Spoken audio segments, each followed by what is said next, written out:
It's Thursday night, it's 8 p.m, and it's the Big Metal Detecting Podcast.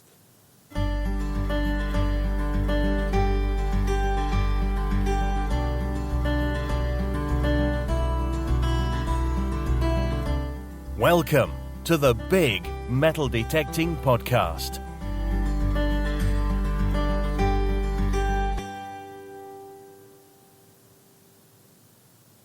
Good evening, everybody. Dave Sadler here from the Archaeology and Metal Detecting magazine. Hope you are all fine and dandy this evening. Another busy week, I'm sure we'll all have, and our guest tonight, I'm sure, will be busier than most, no doubt. Mr. Pete Turrell's joining us this evening, live on the show. I'm just checking all my levels are right, which I think they are, and pulling up the all metal mode. No, that's not the show. Big Metal Detecting Podcast show live on Spreaker, so I can actually find out where the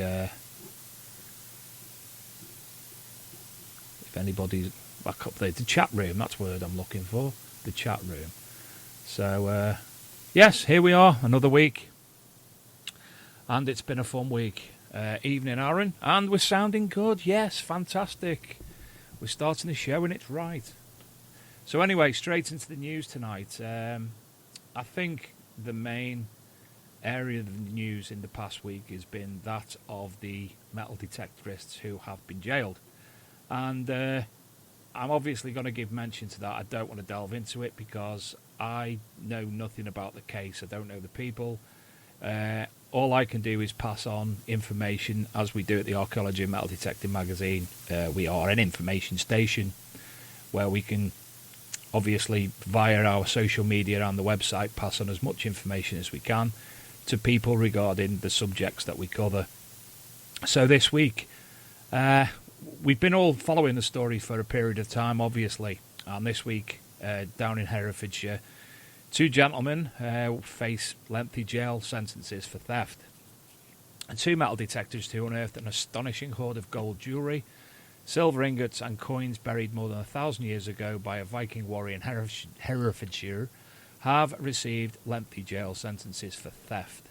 George Powell of Newport and Leighton Davis of Pontypridd should legally have declared the find, as we all know, estimated, and I'm not going to say it's 12 million because we all know it's probably less, and the media like to throw bigger figures out to get more people to pay.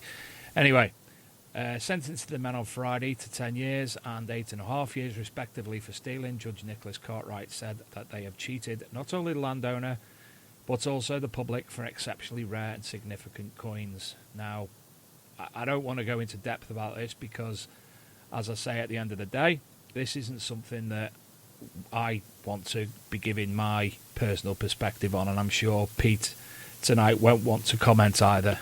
But if you would like to discuss it in the chat room tonight, and for those listening who don't know where the chat room is, if you come onto the web page or onto the Spreaker app, such like, where it says live, the Big Metal Detecting Podcast with Pete Turrell, you'll see a speech bubble.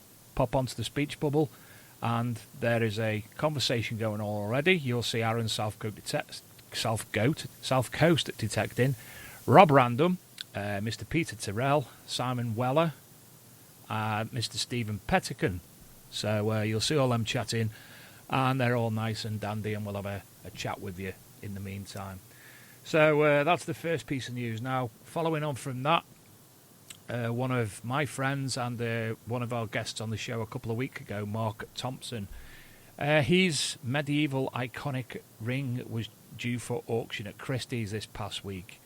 The find was found at a Finder Field metal detecting dig near Sherwood Forest 3 years ago now. Mark found this beautiful ring, gold ring with an icon of Jesus on one side, another icon on the other side, blue sapphire, absolutely stunning ring, and it was at Christie's this week.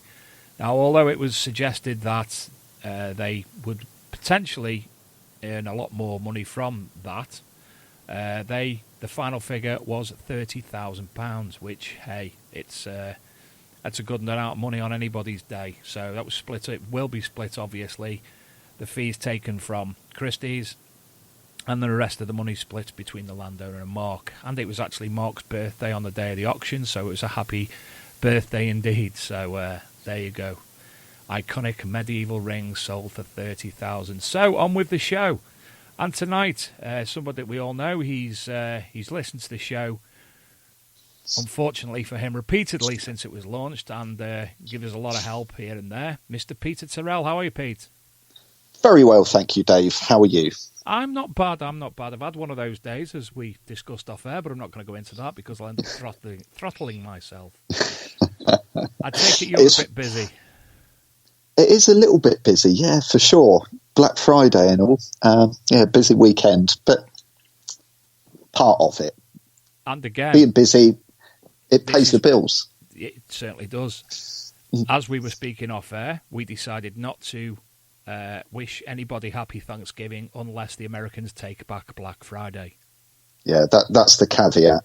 Until they take back Black Friday and never bring it back again, I don't believe in Thanksgiving. That's my stance. Their thanks for giving us Black Friday. Yes, we don't want it. Take it back, and your Cyber Monday too. Yes, indeed. Yes.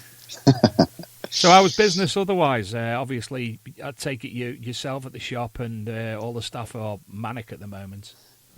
Yeah, it's certainly building up for Christmas. I mean, as we mentioned off air just briefly, but before Black Friday existed, we'd see kind of Christmas building up steadily now and then see a peak in December as we go up to Christmas, whereas that's all now completely changed. And this weekend, for retailers, not just detecting obviously, but across the country, this is the weekend. This is where everyone saves up their pocket money and, ticks off all of those Christmas lists that their children have given them. So, yeah, it's exceptionally busy this weekend. Or, well, I say that. I really hope it is. If it isn't, then this might be the last podcast I do.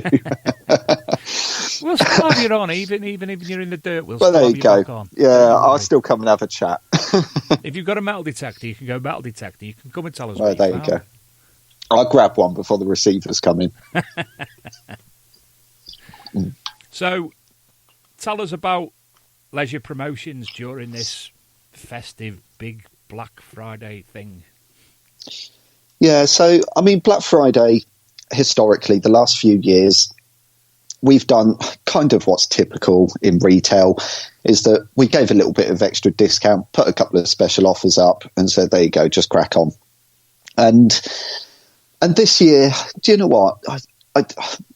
I'm not negative about Black Friday. I think it's hyped up a lot. I think it is what it is now, and people expect those offers, and we've certainly got offers on the website, but we wanted to do something slightly different this year. So where we're at is that any purchase that you make online at lpmetaldetecting.com this weekend, so from now through till Sunday evening, whatever your total purchase price is, you make your payment, place your order as normal, and then at the end of the weekend, we will take 10% of our combined web orders over the weekend and donate it to Calm, who are a mental health charity, to help them with their fundraising efforts. I mean, they are, as well as we're busy selling things, unfortunately, mental health charities are also very, very busy this time of year.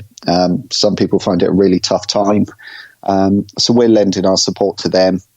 And all right, it may be a small drop in the ocean in the grand scheme of things, but doing what we can to help. So something a little bit different this year. We're still doing the offers, still get your normal discount on the website, but also, like I say, donating 10% of all of our purchases over to them as well. So, Calm, campaign against living miserably. Yeah. Yeah, and for anybody interested in learning more about their website, and you know, because, hey, we all know people who have had mental difficulties or are currently going through mental difficulties, and their website, there's lots of things on there to get support, to get involved. It's leading the movement against suicide, which is the single biggest killer of men under 45 in the UK and the cause of 18 deaths every day. So a fantastic cause. Kudos to yourself for doing that, and obviously there will be many other organisations taking part in that, and it's obviously a fantastic cause to follow. And I know another friend of the show, Mr. Addicted to Bleeps, Chris. He recently made a video which was covering mental health and such like in the subject. So for people who follow him as well, we all understand the campaign, and again, kudos to that, Pete. How did you actually get involved with the Calm? Okay, so this is a really strange story, but some of you may have seen on social media today, we've launched this at 5:00 tonight with the help of James Buckley, who played Jay in The Inbetweeners. Now, over the last year or so, I've got to know James, and we converse here and there, and he's done a lot of work supporting Calm. He streams now a lot on Twitch and YouTube. So he's got a gaming channel, and he does a lot with Calm. He has been open that he's suffered from mental health issues over the last few years due to the position he was in with the Inbetweeners, and then coming out of that, he's found that difficult. So he works a lot with Calm. In fact, he's got a Christmas single coming out this year, which you can pre-order on all your normal places, iTunes and the like, with all the profits of that going to Calm. He's also done some work with Topshop and Top Man recently, again supporting Calm. And we had a chat, and he said, Pete, I'm well on board with this. I'll give you all the help that you need. So that's kind of where the rationales come across. And what you were touching on in terms of we all know people that have got mental health issues, I think the big thing with Calm is that there's almost certainly people that we all know who have mental health issues, but we don't know they've got them. So that's where Calm can really step in, and they've got a helpline every night from 5 till midnight that's staffed just for someone to talk to, and that's kind of where it's all come from, really. And the video that one of the videos he's created, which he shared on the LP site today, is also available. If you look on LP on social media, but it's also available on the Big Metal Detecting Podcast as well page. So that's great. Thanks for sharing that. I've got to give a shout out before I go any further, because he's probably stoned completely off his head. Graham Stokes has been in hospital today. He's listening live from his hospital bed, and he's high on opioids. So he's probably going to think this is the greatest show ever now. So I hope you're all right, Graham. I hope the operation's gone well and the sex change is fine. Did I hear, and Graham can mention this in the chat, it's obviously on Facebook, so I don't think it's a big secret, but I heard that he's having his gallbladder out. Oh, sorry, I thought he was having his... yeah, he's having his gallbladder out. Well, good luck to you, Graham. Yeah, hope it all goes well. I saw that he had a bit of a funny moment on some morphine the other night as well, so yeah. Hopefully everything goes to plan this time. So much I'd like to say, there's so much I can't say, so I'll behave. So anyway, back to Calm. You'll probably find out, if you go to Leisure Promotions website, that will more or less point you in the direction of the Calm anyway, and obviously all the Black Friday information that LP are offering is on there as well. Pete, can you give us some ideas of some of the offers that you have for Black Friday?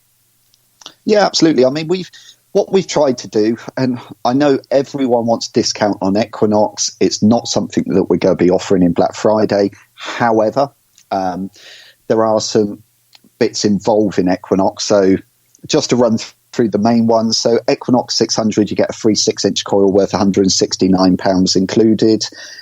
Equinox 800, you get a half price 15-inch coil included. So that saves you, off the top of my head, I think it was £109. So that's a nice little thing on Equinox. In the XP range with the ORX, you get an MI6 pointer for £50 instead of £149. And then I've been looking at the orders coming through this evening, and I'd say the most popular one at the minute, XP Deus. You buy any XP Deus, and we will throw in the HF elliptical coil free of charge. So that coil on its own is £305.95. So if you buy a Deus, which starts at £629, we give you a coil worth over £300 free of charge. So that looks like a good deal coming through. But then for kids, grandkids, we've got GoFind range. So we've knocked £10 off the RRP of GoFind 11, so that's down at £89.95.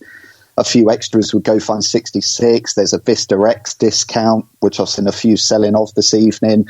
And then we've got Nocta Macro Cruiser, so the multi-cruiser and the Amphibio multi. You get over £200 worth of free accessories with both of those. So there's lots on there, and we hope that we've got something for everyone in there. And over the weekend, some of those offers would go as stock sales, and some bits will come on over the weekends, a few other bits that we're working on.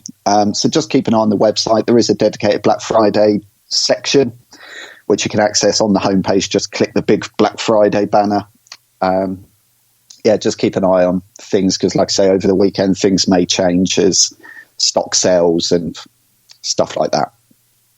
Fantastic. I'm just perusing the website myself as we speak. That Deus, if I had the money, I'd have one of them straight away. I'm more so after the ORX, but the Deus with that deal with the free HF elliptical coil, mind-blowing. I mean, for me, Dave, if anyone in their right mind, and it's kind of doing us out of money, but hey, I'm here. If you bought a Deus, just a normal Deus with that free HF coil, and I'm pretty sure if you went on eBay and you sold it all separately, headphone, stem, coil, other coil, I reckon you get more than your money back on it. So there you go. You go and make some money this weekend on eBay. Fair dues. And then the multi-cruiser and the Amphibio as well, with the additional pulse drives. Very worthwhile little package that also. Yeah, and do you know what? That pulse drive is sold in superb numbers this year. I mean, obviously we were expecting a spike in the summer, but actually that's continued through the year. It's proven to be a really popular product, Pulse Dive. So that's a nice thing to have for sure. And looking at all the deals, if I was to have a machine just for the looks of it, it'd have to be the Vista X. That just looks sexy. It's kind of cool, isn't it? That black and red. I like it. And then obviously you've still got all your other bits and bobs on sale. And the one I'm sure most people be like, I'm wanting to ask about is the Simplex and where we are with that at the moment. So Simplex at the minute, kind of where Nocta Macro are at, is they're working damn hard to try to keep up with supply. So a lot of people forget that detecting isn't only a thing in the UK, it is all across the world. So this last week, Nocta Macro have again increased production, so they're now working at 24 hours. There's over 200 people working on production. And what that has meant is that we've had another batch come into the UK. Literally today it's been delivered. Now, we've managed to turn that around and get all the UK dealers' pre-orders out to them today, so they should land tomorrow. So if you've got a unit pre-ordered with your favourite dealer, have a chat with them. I'm sure they're going to be in contact. Those units will land tomorrow.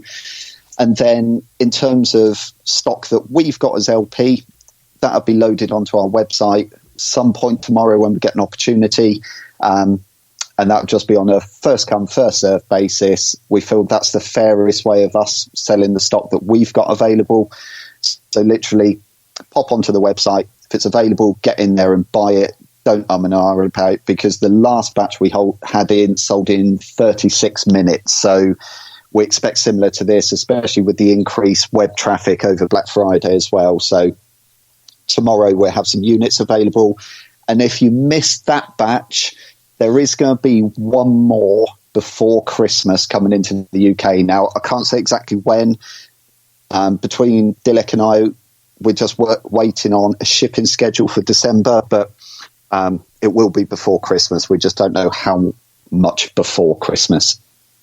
So that's where Simplex is. Are you at liberty to say how the coil issue's going? Is it all up to date now?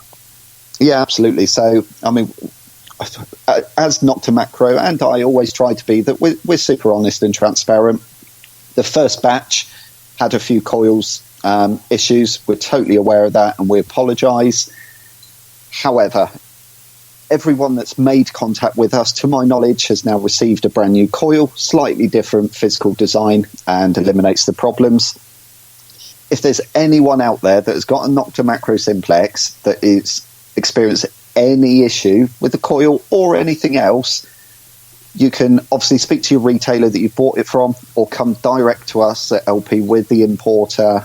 We are a technical service centre, and we will liaise with Nocta Macro in getting a coil express shipped out from the factory direct to your home or work address, whatever works for you.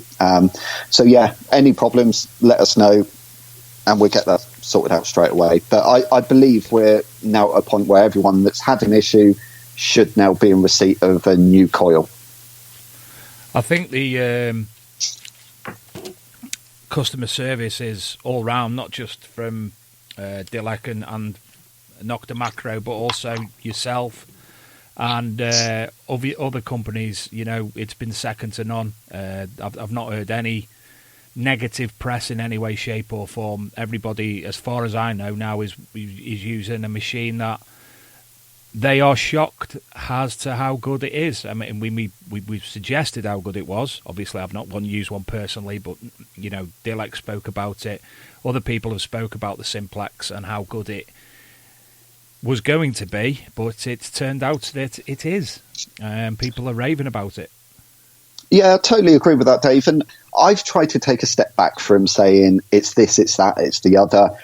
I've just said to everyone, do you know what? If you want a machine and your budget is around the £300-400 mark, this machine's going to do really well for you. It's waterproof, it's rechargeable, it performs well. Am I going to say it's going to outperform XYZ? No. There's certain circumstances where you'll find the Simplex is going to do really well. There's certain circumstances where the elephant in the room, the Nox is going to do really well. I've seen the comparisons on YouTube. It is what it is. If you're interested, I'm pretty sure this weekend, if you go on a dig, you're going to see someone using one. Ask them to have a go. Make your own mind up. But for £300, it's a good product. It's brilliant. As a Nocta Macro dealer, we're always a little bit concerned that, do you know what, if this Simplex is as good as the test units that we had and the prototypes we looked at, what's it going to do with our long-term sales strategy in terms of, are we only going to sell £299 machines? We're obviously selling a lot of Simplex. Like I say, the higher-end machines certainly have a place. Is the performance of Simplex good? Yes. Is it going to be as good in certain circumstances as other machines? No, but it's a £300 machine. It's not designed to be. So, yeah, I like the Simplex, not just because we sell it, but I think it's a really good product, and especially for Christmas. With a telescopic stem for kids, it's a good product. I was actually, I've mentioned it before, I was actually privy when Andy Sabic came back from a little run in the field for half an hour, bringing back his Roman coins. Yeah. And then I took a few photographs for him with his camera, and I was stood there, and he said, I'm just going to have a little bit more play with that, and I dug up another one in the middle of the main arena field at Detective. Yeah. So, he actually done really well with it that weekend. Yeah, he had a few runs. He wasn't actually out in the field very long, so... No, and that was he actually went out with one of the techs and then come back with Roman coins. Brilliant. Yeah, he went out with Mehmet, and that is how simple the Simplex is to use. Because, all right, I'm sure a lot of people have heard about Andy Sabic. He's a very knowledgeable detectorist. He's detected for a long time. He writes handbooks about the Deus and the Equinox, CTX, etc. But this was the first time he picked up a Simplex, and he did turn it on. And he did find Roman coins with it. Now, I'm not going to sit here and say that other machines wouldn't have found it. That, of course, they could have done. But do you know what? That's the machine he had in his hand. That's what he found. He done well with it. Yes, I've spoke to Dilek, and it's something, obviously, I want to try in the future, because we know how simple I am when it comes to technology. So, as the name suggests, I'm sure it'll be something that could be utilised in my hands, definitely. without a doubt. Scott DeBay has asked, have you got any other hobbies outside of detecting? What, me? Yeah, you. I don't have any time outside of detecting. So, what do I do outside detecting? Well, let's sleep. Tottenham Hotspur for a start. Yeah, okay. So I'm a season ticket holder at Spurs. Good result in the week against Olympiacos, 2-0 down, 4-2 win. Great second half. That was a good game, actually. Tottenham, really. Football. I watch a lot of football, whether it's at Spurs or on the TV. Cricket, used to play a lot, but don't get time to so much. That's my life, really. Detecting, whether it's selling them, using them, talking about them. And now I go and let some steam off at the football. So how do we feel about our new manager? Do you know what? When Pochettino was sacked, I was a bit gutted, actually. I think he's a really nice guy. He's done wonders for Tottenham, bringing youth through. And then I started to hear Mourinho was the favourite. Do you know what? Mourinho was with Chelsea, so therefore he's never going to be number one on your list. But he's won stuff. And, all right, we've played West Ham, who didn't perform particularly well. I know there is a West Ham fan in the chat, so I thought I'd get that in, Tony. They didn't play particularly well, and we got a win. And we've just played Olympiacos, where we had a dreadful first half. So he's had a nice easy, and then we've got Bournemouth at home on Saturday, followed by Burnley at home after that. So he's going to have an easy ride before we hit Chelsea on the 22nd at home. So and then we'll see. Manx as well. Yeah, come and ask me that question again in May. See how we're feeling then. Mr. Pettican set up the hammers as well, and Tony said the swear words at you. Yeah, it's strange because I remember Pettican saying that. And business. Yes. Now, I've asked you before, but I'm sure people don't know. You actually have a showroom and shop, am I right? Oh, yeah, absolutely. So we obviously sell online over the phone, which is convenient for a lot of people. But we've got two showrooms, one halfway in between Newbury and Basingstoke, which is our main office, and then one over in South Wales as well, which is run by Chris and Jordan. For those people that want to come along and pick up a machine, talk face-to-face with someone. So everyone that works in both buildings detects themselves. So any advice, any help they need, that's what they're there for. Come and test their knowledge. So do you have much footfall at the show, your own showroom? It's okay. I think it's okay. We get footfall. I'd say there's two reasons why it's not massive. I mean, first of all, there's really, I might be doing someone a disservice here, but there's probably 5 main detecting dealers in the country. So the chances of someone living within a reasonable distance to a showroom to pop in and see them is quite slim. And certainly with the website, it's so easy just to click a button and it's delivered the next day free of charge. That is it worth making a 30-mile journey? And retail in general as an industry is obviously seeing that change as well. You're continually seeing these high street retailers going out of business as online takes over. So, yeah, we get footfall, but certainly the majority of sales are what's more convenient for the customer, which is popping onto the website or giving us a call and we'll ship it to you. A couple of more questions. Sure. One that I don't think we will answer. We covered it at the start. Well, I covered it at the start of the show. Unless you want to publicly state anything, what's your view on the porridge handed out to the idiots that didn't declare their fines? Okay, well, there's two parts of that. And I did mention this in the chat earlier. My simple view is they were convicted as thieves. They are thieves. It's just happened they were using a detector rather than a crowbar that night or that day. And that's kind of it. It's not a reflection of the hobby. Proper detectorists know the process and abide by the code of conduct. So a couple of people didn't follow that. And do you know what? That's kind of what's waiting for you if you choose not to follow process. In terms of the actual sentence, I've seen some ridiculous comparisons online. Well, these people don't get anything like that. Do you know what? That's the crime. That's the punishment. That's what they've handed. If someone's got a problem with how other crimes are sentenced, that's a different conversation. But it is what it is. That's what the judge decided. And there are obviously factors as to why that sentence was handed down, aggravating factors towards it. Will they appeal it? Maybe. We'll see what happens. But do you know what? Declare your treasure fines, and then it's not an issue, is it? Well, let's hope that this does become a scare for people, because there are other people out there. It becomes a scare for other people who do participate in night hawking and heritage crime and such like. And let's get back to how it should be. Yeah, totally. Report. Yeah. Do as you should, not what you shouldn't do. Lee Hull, he asks, are the Rootuses selling well? Yeah, the Alta 71 in particular.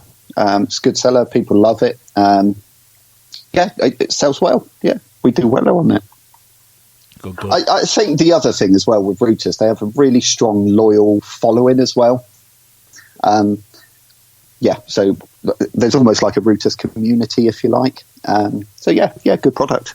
Yeah, you're not wrong. I mean, obviously, Tony Kaywood, he's one of Team Rootus, and I think he set up he did set up the Team Rootus app. And I know of a lot of people who are using it. There's a lot of people who have decided to move on to other things, but I've heard some of them say, they wish they hadn't got rid of the Rootus. I myself have got one. I work solely off Tony's settings because it's got 71 frequencies. What's that about?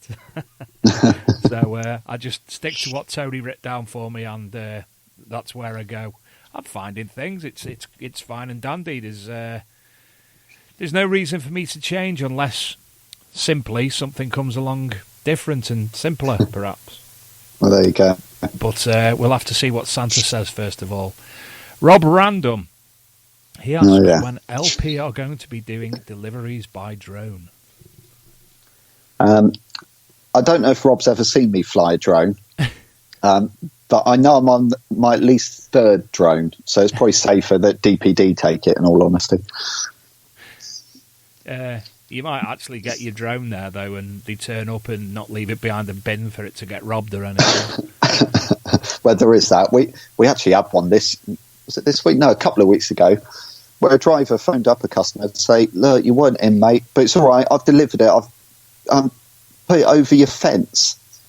Now, to give you an idea, and I've seen the photos, this customer has a 13-foot fence, and it was an Equinox that he delivered by throwing it over a 13-foot fence. So, yeah, some of those drivers have a unique way of delivering things, that's for sure. Absolutely ridiculous. Some of the things. I mean, I don't live on a busy street. Yeah. My wife and myself are out, and something gets left behind the bin. Anyone going up and down the road, especially for the school run, because we are a quiet road apart from in the school run, and people are cutting through to go through the valley to the other side. It's quite obvious. And there's been one in particular, mi Dolce Gusto delivery got robbed, which I wasn't very happy about. So you mentioned a bin there. We had this great one. It's a few months ago now.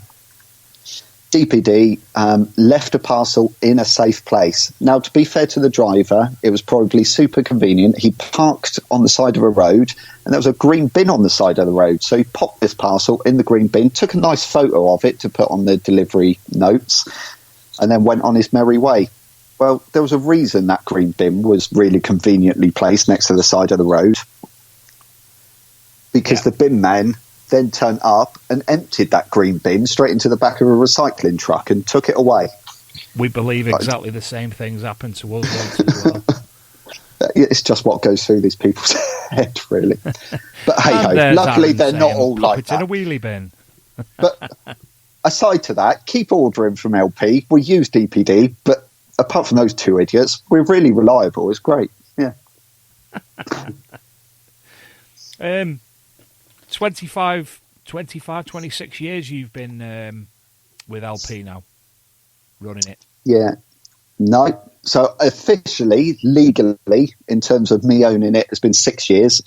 So my dad started it 35 years ago. So mum and dad started leisure promotions. I've always been involved as a kid. I was dragged into dirty old fields, parking cars when I wanted to be playing football with my mates or for our big Newbury rallies. I was talking to Ash about this earlier, actually.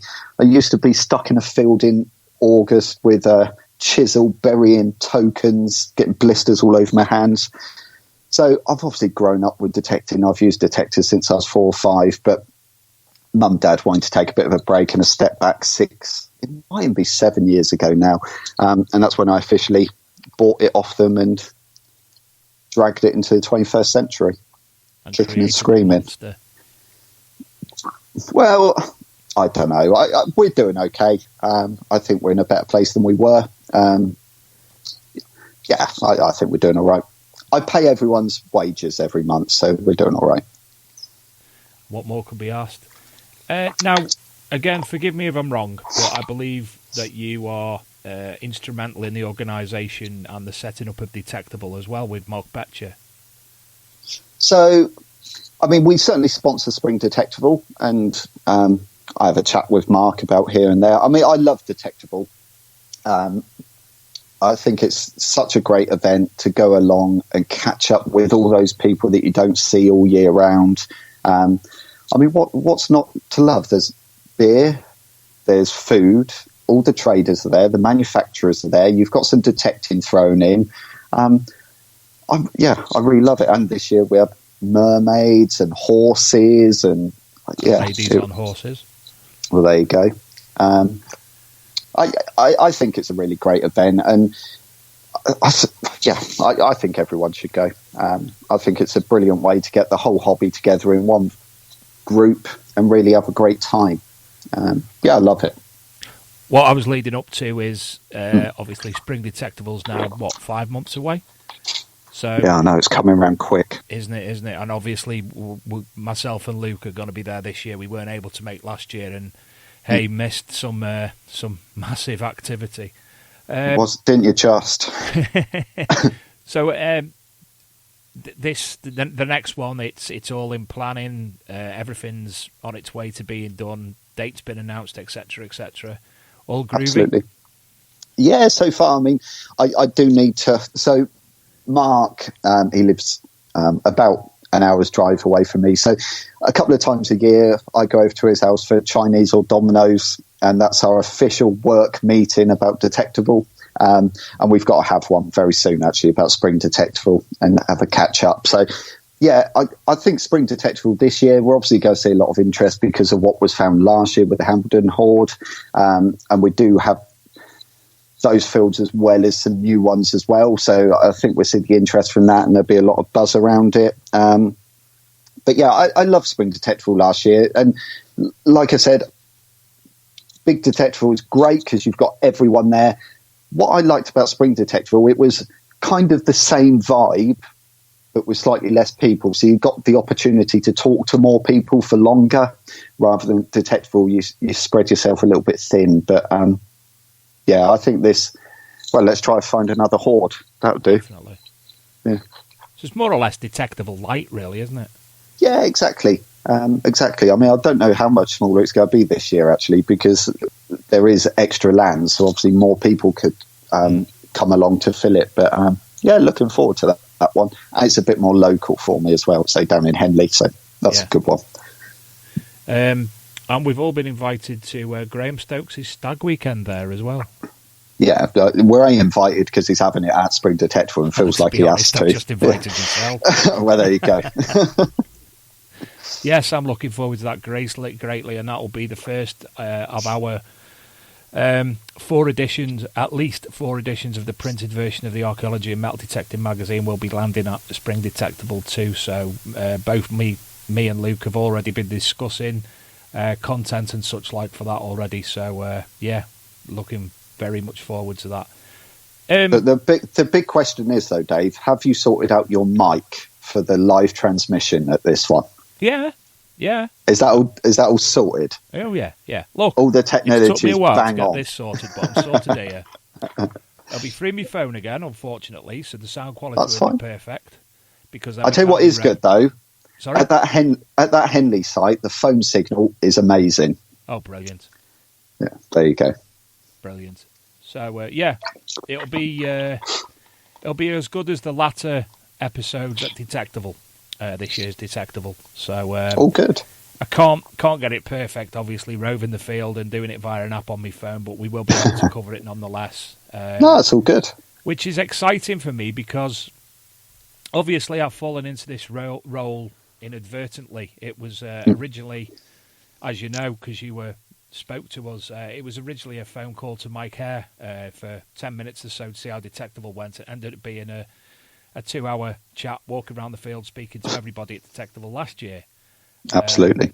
We fell into the role thereafter of with All Metal Mode UK, which is evolved into the Big Metal Detecting podcast. And being at Rodney Cook Memorial and Detectable, it gave us the opportunity to try something different and try and do something live, which I don't think's been done apart from ourselves with All Metal Mode. So we were able to cover as much as we could, and unfortunately the only issue was for me is that I'm not au fait with editing, so I wasn't able to edit it into a show like I would like, although I have 4 weeks to learn, because we'll be doing, jumping forward a little bit, the episode on Boxing Day. Obviously Boxing Day is Boxing Day, and I will be going out and partaking in some alcohol. Won't be doing a live show. So what me and Luke have discussed is actually doing a year in review. There's been a hell of a lot of metal detecting finds, hell of a lot of metal detecting stories, so we're going to discuss them. Hopefully get one or two people who have been involved with the finds in this past year, including Spring Detectable, and do a show solely based on the year in review. So yes, I've got a couple of weeks to suss out editing. There you go. Gives you something to do over Christmas. Sorry? Gives you something to do over Christmas. Yeah, because otherwise I'm just going to stagnate, eat food and watch telly. There you go. Can't be having that. Do the latter. We had a question before. I think it was Scott DeBay. Have you ever personally found anything cool while metal detecting, Pete? So, see, I offer this great service at digs that I go to. What I do, I walk across the field and dig up all the iron, the buttons, the tin foil, all the stuff that no one wants. I go out there and dig all that up so then they can have the good stuff, you see. It's all part of the service that I offer. But no, over the years, of course, I think everyone that detects for the sort of years that I have, yes, you find some bits. But I like all the obscure stuff. So I think the finds that I've kept, certainly in work, I've got like a tin cowboy and a tin dog, and it's all the obscure stuff that I like finding. You know, that's, again, I think most people, although everybody likes to get a hammered and we all love the gold, even though I haven't found the gold. Well, I did find the gold, but it ended up being a copy and it wasn't real, so I was upset with that. But I think for me personally, Lee Hull, he's just said he loves finding buttons. I love finding objects, random objects, relics that you can create in your head a story with. Why it's there, who dropped it and why. So. Yeah, absolutely. And yeah, it's the same for me. Those personal items that are a one-off rather than, the coinage. Not saying I wouldn't like to find a nice hoard of gold, but coins, but there we go. One thing I wanted to mention, it's just come into my head. I went to Congleton Museum. I live in Congleton. We've got a small museum which has got bloody loads of hoards in at the moment, including the Knutsford hoard. Priestley Field hoards there permanently, several other local hoards, and the group that I'm chairman of, Tempest Archaeology and Metal Detecting, two of our members have actually got their own cabinet there with all sorts of Bronze Age sickles and seal matrices, Roman finds, etc., etc. But one of the reason I actually went last week was to meet up with our local new FLO, Heather. Name's gone Beeston. Heather Beeston, come back there. I had a lovely chat with her, and she's a lovely young lady who's looking to work hard, but obviously, as we all know, the Portable Antiquities scheme isn't funded as much as we would like. a lot of people have left, hence her taking up the position of the former FLO. So just remember this Christmas period. You don't have to send them Christmas cards or whatever. Just remember the work that the FLOs actually do for us, because she was there all day, and I know she had substantial amounts of things to hand back and to take away. So there's a hell of a lot of work that the Portable Antiquities scheme do. So I just wanted to give a shout out to Heather, just in case she took my advice and listened to tonight's show. There you go. That's bought you some brownie points with your FLO. You can never have too many of those. I know. Well, she did say that she'd be sending over some information for publication via the website, so we'll be able to get that out as soon as possible. And obviously, if anybody does want any information cascading down to people throughout the metal detecting or archaeological community, to give us a shout at any time, and we'll be able to do that. No matter how big or small, we'll be able to get something out there. And again, one of the other things, all the people in the group, if any of you do ever want to be a guest on the show and talk metal detecting, talk anything really, give us a shout and we'll book you in. I've got, I'm up until the end of the year now. I've got the 2nd of January booked in now, so everything after that we've got free time at the moment. We haven't concluded any other people, so if anybody would like to have a chat, please give us a shout. So, have we got any more questions for Pete in the chat room, please? And keep them clean. And me and Pete are going to waffle some more. So, I take it with today's Black Friday being on with LP, getting home was quite difficult tonight. I expect you've had to leave some work. No, because do you know what? Days of technology now, I can actually do. Being sat here in my house is actually exactly the same as being sat in the office at work. So everything, the phone lines, everything is all connected here. So apart from the half-hour drive in between leaving my desk in the office at 5:15, once I turned the Black Friday stuff on to get into here, that's really all I've lost. And then straight back on it, getting emails out to people, checking the website's going okay, and then obviously waiting to come on and have a chat with you this evening, Dave. So yeah, it's kind of a curse and a blessing being able to work from home, because you get a lot done but you don't eat and sleep enough. But hey ho, I'll retire one day. Well, I do appreciate you taking the time out, because I'm sure everybody can, although we don't know how busy today is going to be unless you actually work in the sales community, I'm sure people can appreciate how difficult and how busy you are likely to be, at the very least. Yeah, it is a busy weekend, but that's fine. It's all good. And then you're going to have a nice beer at the end of it. Nah, see, I don't drink. I'll have a Coca-Cola. Okay, a nice cold Coca-Cola. Kev Whitmore, perfect. As a question, he says, what detector do you use, or do you prefer using? So in terms of what we use at the minute, so in the van, which we obviously go to digs on and that sort of stuff, what have we got in there at the minute? So either a cruiser or an amphibio, one or the other. It might be both, but one or other of those. An Equinox, a Deus, and CTX. So they're the main four machines that Ash and I use, depending on the site that we're on. In terms of my favourite, I don't really have a favourite. So I've always loved the Deus because of the weight of it. You can just swing it all day and it's like you haven't got it. CTX, great on deep pasture.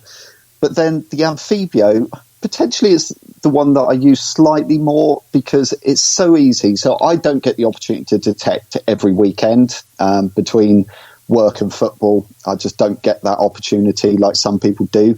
So it might be a few weeks that I don't detect for. So the great thing about the Amphibio, you just pop it in 2 or 3 tone and just go and use it. You're not spending a few minutes in the field reminding yourself, do I need to tweak this, that, the other? So, we use a combination of all of those 4 machines, really. Amphibio, Equinox, Deus and CTX. Do you know how difficult minute, it would be for me to learn all them and use them all? Well, practice, Dave. You just need more practice. But actually, I've also got a simplex in the boot of my car because my car hasn't got a huge boot, so that sits in there quite small and ready just in case I ever need it. So yeah, they're the machines that I use, certainly. Do you know, I had another question that come up in my mind where I was going to ask you then, but it's gone totally. And it was a good question as well. Should have written that one down. Do you have any plans for the coming year? Obviously, you've got you are where you are currently. Yep. You're going to be at all the major events next year. Is there anything else new, different, great planned at all? So, what's planned for LP in the next year? Do you know what? I think we've done most of what we wanted to do and get to. Obviously, we want to keep growing. A big investment that we're doing in business at the minute is a whole new website design. So we've got a team of web developers working on that at the minute. So that'll be launched beginning of the year, hopefully, if all goes to plan. So that's our big capital investment at the minute that's going on. But otherwise, it's just keep doing what we're doing, really, and just tweaking things as we go along. We're never, ever going to get to a point where we would ever admit that we've nailed it and we've got everything perfect. We'd be the first to admit that. But we just try to offer fair advice to everyone and get things to them as quickly as we can. And just keep doing what we're doing, really. It seems to be working, and yeah, a bit of a break. That'd be nice. I'll try. I think Ash especially needs a holiday. He actually went home early today after this simplex came in, and we had 2 hours to turn it all around. I think it nearly killed him. He actually, I won't explain the photo that he sent me after he had to go home early today, but he wasn't a very well manned, shall we say. So yeah, poor Ash. He needs a break, bless him. He can have Christmas off, he'd be right. Well, there you go. Yeah. I don't know if you listened last week. We had a guest on called Ian Churchward, who is the lead singer, writer, etc. from a band called the legendary 10 Seconds. And we discussed, obviously we played some of his music. We're going to end the show tonight on the third song that we didn't play last week. We played Jewel of Middleham and the song of a metal detectorist. So tonight we're going to play, as an outro, we're going to play Driverless Cars. But I was actually thinking of sending the article that you produced for the Archaeology and Metal Detecting magazine. I think was it the detectable issue of the free magazine. We were talking, and he said about people sending him their metal detecting stories, and he will try and convert it into song. And he's emailed me this week and said that he's definitely going to be doing that and creating some form of archaeology and metal detecting album. Okay, that's cool. And well, the cool thing for me is I sent him, there's an article I wrote for C-Scope about how I began metal detecting, which is also on the Archaeology and Metal Detecting magazine. I sent him that over, and he's already wrote a song. He sent me the lyrics, and I was a bit gobsmacked, actually. And he's wrote the tune, he's wrote the music. He said, "Do you want to hear it?" And I said, "No, mate, not now. Wait till you're done. Wait till you've recorded it, and then I'll have a listen." So he's it's heavy on C-Scope, and it's all about my dad. So it was quite touching to be sent that. But I'm going to send him over that article that you wrote and see what he can play with that as well. Oh, that's cool. I appreciate that. So I actually contacted Martin Bass as well, told him. So I think C-Scope might want to use it as well. So okay. You have your own LP theme tune made for you. There you go. Awesome. Isn't it? Have we got any more questions in there? Aaron, South Coast Detecting. Who's better at Poplin, the office, games room, you or Big Ash? And then he's corrected himself and said pool. So who's better at Poplin? Okay, so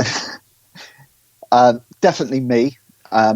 In fact, we had a visitor in today, and we're talking about pool. And Ash swears to God I'm the luckiest pool player ever. I've tried explaining that I cannot be lucky in every game that we've ever played. I'm the better at pool. Although we have also had a dartboard put up this week, and I've realised that I'm still terrible at darts. Definitely can't throw a dart straight. So Luckily, Ash is also terrible at darts, so that's not so bad. I'm a sore loser. Terrible loser. Tony Kaywood said he reviews website designs for usability. If you want your new one checking in the future, Pete. Awesome job. Thank you, Tony. I'll drop you a PM at some point. And obviously on the release of your new website, if you want, we can obviously cover that as well in some capacity to get the word out there that that's done. That'd be very cool. Thank you, Dave. You're more than welcome. We're nice like that. Oh, I know you are. Hey, do you know what I've actually done as well? 2 weeks' time, for those listening who don't know, we are actually conducting, or we aren't personally conducting, we will be a platform for the National Council of Metal Detecting, who are giving away, as part of a Christmas prize draw, 10 metal detectors to members of the NCMD. So hopefully lots of members of the NCMD will listen that night to find out who's actually won the prize. And I've actually talked Luke into appearing on the show, would you believe? Really? Yes. He's going to come out of hiding. Sorry? He's going to come out of hiding. He is. I said to him, listen, mate, I said, we've got the NCMD. A lot of new listeners are going to be coming on who don't know about the work that we do at Archaeology and Metal Detecting Magazine and the Big Metal Detecting. But do you know how many times have I said that tonight? I'll just ArcMD Mag, we'll call it now. ArcMD Mag and the podcast. They don't know what we do. Give them an introduction, and obviously you can speak a little bit more because people. And he's so good at speaking, isn't he? Really? Yeah, he is. I bet he phones in sick though. I bet he phones in sick for that. Guarantee it. I had him. I think it was the pre-launch. We obviously launched at Rodney Cook, but we had the pre-launch show. We had Digger Dawn on, and Luke. I'm pretty sure it was. Luke phoned in just to say how the starting of the RCM was going, etc. Such a good orator. He could speak for England, but he just doesn't want to for some reason. So he's coming on the night of the draw. And we're also going to have John Rigby on, who will be conducting a random number generator for... I'm sorry, I've just read something Graham Stokes has said. He'll be doing a random number generator for NCMD members for the prizes. So me and Luke are going to be talking in between, and obviously because John's conducting the draw in the background, I said it's not worth you coming on because you're going to have to concentrate on exactly what you're doing. So that's in 2 weeks. Next week we have Hammered Time Metal Detectorists. I think it's a YouTube channel. I've not checked yet. I'll do all my research this week. Well, a guy called Anthony contacted me. They've been doing some metal detecting down Devonish, and I've found quite a few things. So looking forward to speaking to them next week. Pete, as ever, it's been fantastic to speak to you. And you, Dave, as always. And honestly, thank you very much for taking time out of your very, very busy period to come on the show.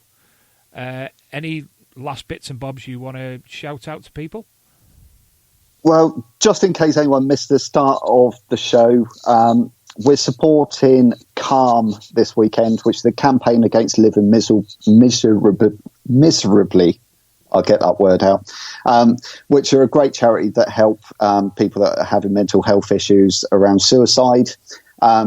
Anything that you buy from our website this week, we will donate 10% of the total purchase price to the charity directly.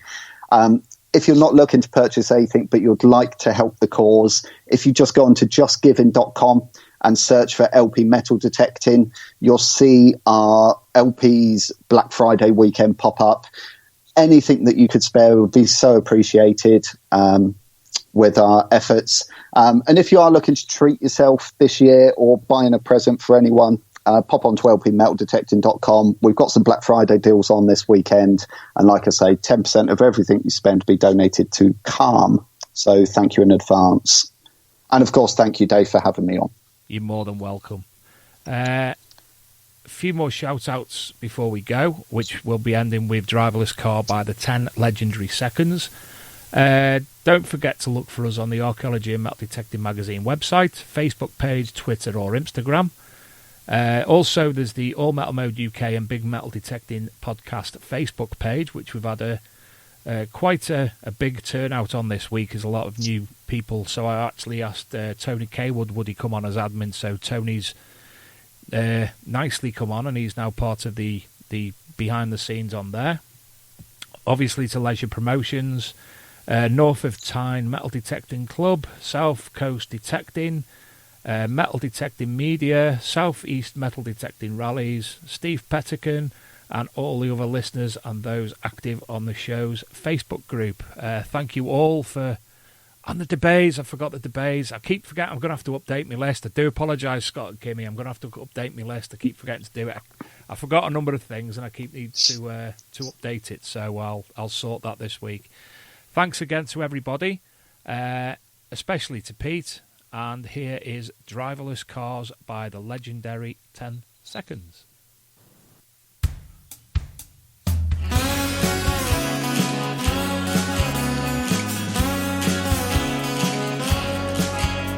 For years we looked for that field. We thought the battle was on a hill. Then at long last it was found, with a ball badge buried in the ground. In the ground, a ball badge buried in the ground.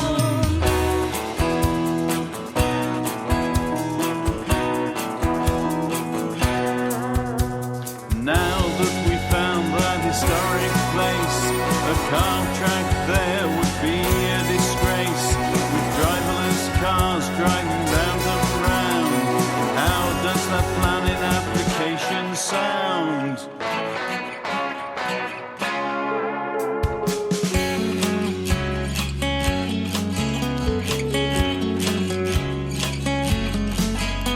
For years we looked for that field.